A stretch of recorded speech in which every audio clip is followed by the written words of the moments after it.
Welcome to the 2022-2023 DeeMack Junior High and DeeMack High School Athletics and Activities presentation. My name is Casey Heimer. I am the DeeMack Junior High Athletic Director and Assistant Principal. And I'm Brandon Stokes, the DeeMack High School Assistant Principal and Athletic Director. The purpose of this presentation is so that we can communicate expectations of the parents, the student athletes, the coaches, and the administration to you guys. Talk about any significant changes that we've had to the 2022-23 junior high and high school activities code, and then give a way to open a line of communication between us and you to prevent any possible issues. So some major activity code changes and updates for the 22-23 school year. First is the dance team and cheerleading. We've decided to combine that into one team. It's now going to be called the Spirit Team. So when you look for it during your registration, that's what it will be called. Second, we wanted to create specific language for those that might want to participate in multiple sports during the same season. So in order for this to happen, we need a couple things to go down. Is first, the player is going to need to meet with the coach of each sport that they would like to participate in and communicate that desire to them. Have both coaches sign off on this endeavor. Thirdly, meet with the athletic director to specifically discuss the procedures that need to be followed for this to occur. And then finally, they're going to have to choose a major sport. So that would take precedence if there is a scheduling or competition conflict. And then thirdly, we wanted to talk a little bit about eligibility as we're going to standards-based grading in the high school this year. We're going to define failing as any rating on the standards that is less than 2. So for example, like a 1.8 would be less than 2, and that student would be classified as failing and ineligible for that week. As our schools fall under the umbrella of the IESA and the IHSA, there are a lot of policies and bylaws that we see to carry out according to their references and recommendations. One of those is the Parent Code of Conduct, which will be reviewed and signed by each parent and player. As far as the Parent Code of Conduct, there are some points of emphasis that we would like to kind of lay out for you guys as we enter into this coming athletic year. A few of those that I just want to highlight and just read for all of us to make sure everyone's on the same page is that everyone will refrain from coaching their child or other players during games and practices, that everyone's going to respect the officials and their authority during games and will never question or discuss or confront coaches at the game. That everyone's going to remember that student athletes participate to have fun and that the game is for youth, not adults. That we are all here to promote the emotional and physical well-being of the student athletes ahead of any personal desire that you may have for your own child to be successful.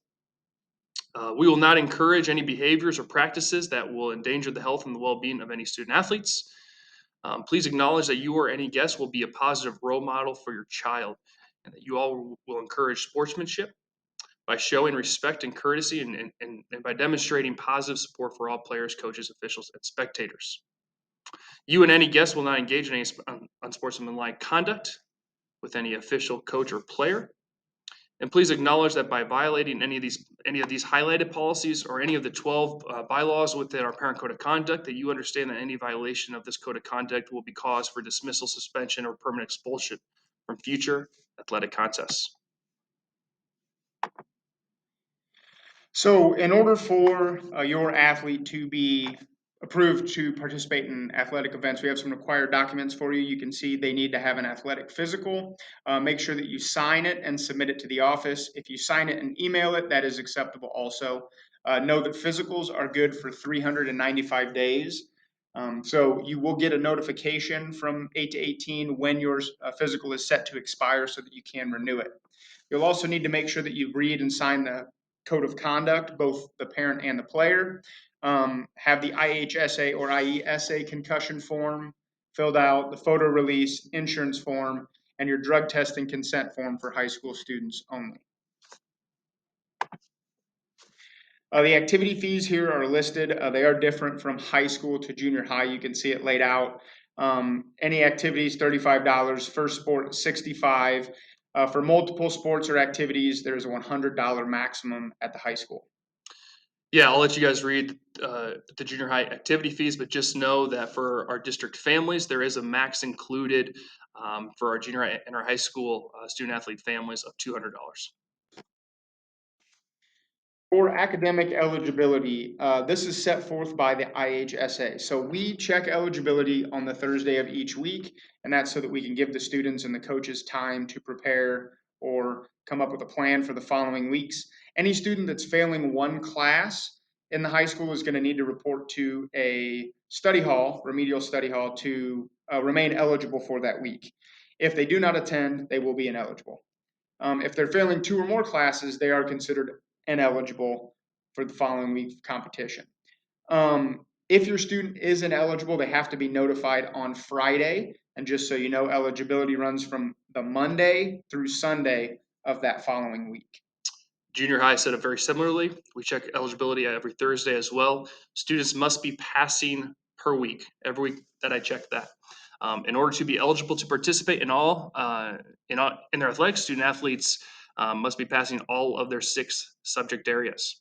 Coaches, parents, and students will be notified on Fridays if they're ineligibility for the next week, which would be Monday through Sunday. That includes Saturday games, and 3 occurrences of ineligibility will result in the removal from the team for that particular season.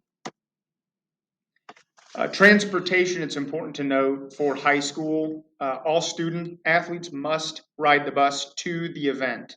Once the event has concluded, the coach or the program has the ability to either mandate all the students ride home or allow them to ride home with an approved parent or guardian. Just make sure that you discuss that with the coach and follow whatever protocols they have for that. Same setup for the junior high. Just please note the one exception is that we do allow for parents to allow their child to ride with another adult if they have approval from the athletic director. So all those requests, if you or the guardian of the child or a family member are not going to sign out to drive home a student athlete, they need to email me directly to seek that approval. I will respond to those directly. We do require all of our coaches to wait until all student athletes are picked up either after a practice or after the bus returns from a game. Please be considerate of their time at pickup. We have a running and a live document for all of our practice game and bus schedules. This document can be accessed on the DeeMack.org website. Any adjustments to games due to weather cancellations or schedule adjustments will be constantly made on that schedule every single day. And so, though coaches will communicate out practice and games times with their own specific season schedules, those are subject to change at any moment. And so, if you are confused or wondering about when a specific game or practice time are or the location of that practice, you may always access the practice game and bus schedule located on the district website. One of the final things we want to talk about is the chain of command. If there's any concerns inside the sports with the player or a parent. So as you can see, it's laid out right there. Please be sure that your specific player contacts the coach first to have a conversation about whatever concern to hopefully resolve it. If that doesn't work, then we can set up a parent-coach meeting to have a conversation to hopefully resolve any issues. And you can see further on down, then we would go to the athletic director, principal if necessary, all the way up to superintendent and board members. It's very important that you honor the chain of command and make sure that you exhaust all options before moving on to the next. Just some basic contact information here. Obviously, myself and Mr. Stokes are the direct kind of first people that can answer questions about any athletic events outside of your coaches. So if you need to contact us, our emails are on this page.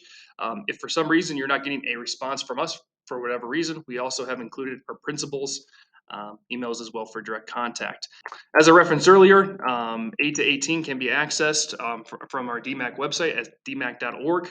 If you click on the athletics tab, it'll take you directly to the separate high school and junior high athletics pages for you to begin the registration process. And as referenced before, the practice game and bus schedule is located and linked on the website as well. As always, we hope to see you guys at all of our athletic events throughout the year. We're excited to kick things off here in the fall and run all year. So as always, it's a great day to be a Chief, and we look forward to seeing you guys supporting our Braves as well at the junior high throughout the year.